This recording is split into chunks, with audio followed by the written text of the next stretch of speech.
Emerald Isle. E. There we go, in the middle there. And there I hoped to pick up his trail.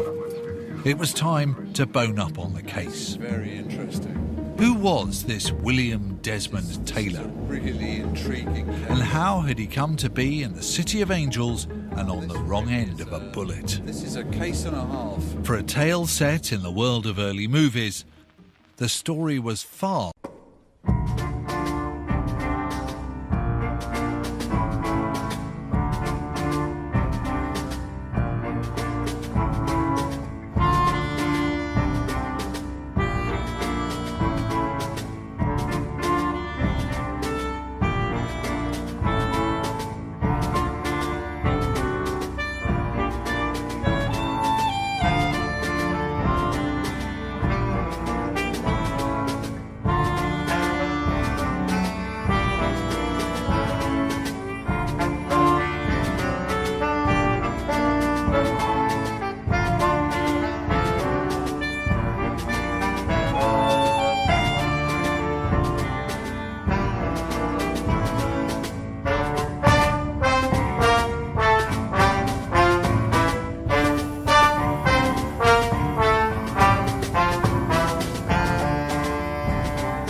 Hello everyone! As the title suggests, this is one of the weirdest stories regarding chess you will ever hear.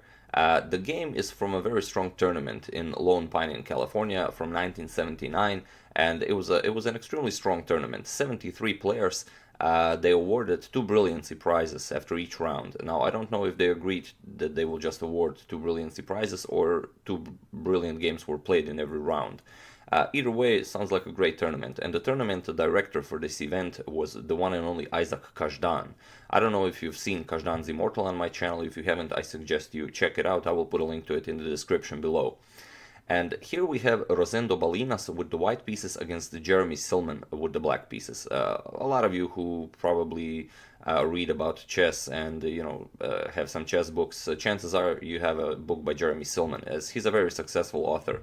And he's the same Jeremy Silman, if you've seen my video on the Harry Potter movie, that composed the chess game that was used in Harry Potter the Philosopher's Stone. And as he says, he didn't even get credits for it in the movie. But the guy that brought the donuts on the set, he got some credits. So that aside, Rosendo Balinas was considered to be the strongest Asian grandmaster. He's from the Philippines, and he was considered to be the strongest Asian grandmaster until Eugenio Torre took his place. So definitely a strong match, and Jeremy Silman, he is an international master, although I don't know if he was an international master at the time this game was played. Either way, he says he was very happy about facing a grandmaster, and he wrote an article about this game and some other games as well. I will put a link to that as well in the description below. Be sure to check out the entire article, as he also covers a game where he plays against a drunk grandmaster. I think I'll probably cover that game as well on my channel. So be sure to check that out as well. Now let's see the game and what the story is actually about. Chess is a very logical game, but chess players are often illogical. Chess players are always trying to get an edge over their opponent, whether it's psychological, physical, environmental. Some players enjoyed smoking on the board, some players smoked bad cigars, with really bad smell, simply to annoy their opponents. Ruy Lopez, you all know who Ruy Lopez is. You probably play his openings all the time. He often plays the board so the sun would actually hit his opponent in the eyes. So players were always trying out different kinds of things. Alexander Alechin, for example, he had a Siamese cat, and he would place his cat on a chessboard before the game to bring him luck. And secretly he was also hoping for an allergic reaction from his opponent. And after some time they said that he couldn't do that, so then he got a sweater with a picture of his cat on it. So a lot of chess players were really superstitious and illogical, but this game, Rosendo Balinas, really took things too far, and it's unclear why he did it. So let's see this game. Rosendo Balinas has the white pieces, and this is a game from round 3, and opens up with c4, the English opening. We have c5, the symmetrical variation, knight to f3, knight f6, knight to c3, and d5, the 3 knights variation.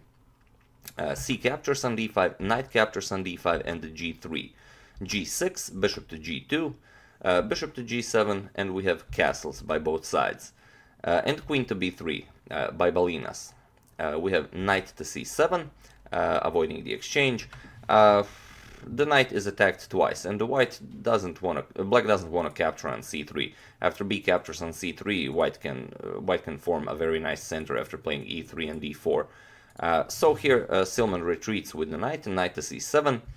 We have d3 and knight to c6, and it is at this position that this weird story begins. As Jeremy Silman says in the article, in this position Rosendo Balinas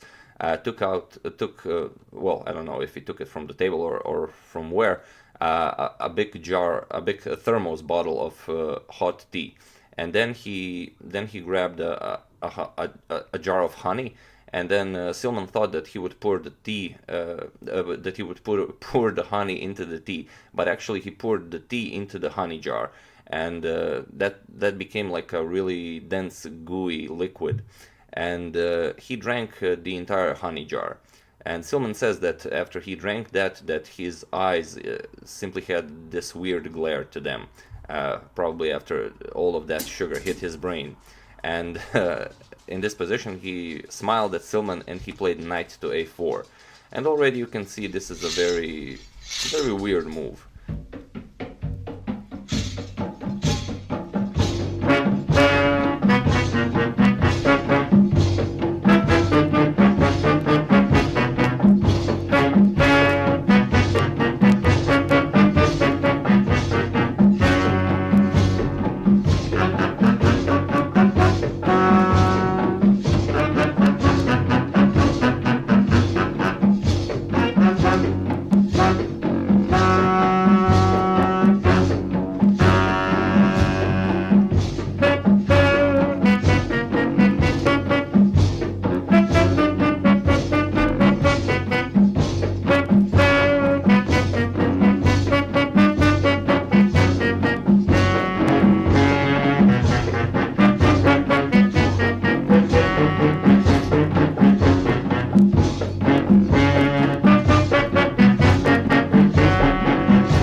I hoped to pick up his trail.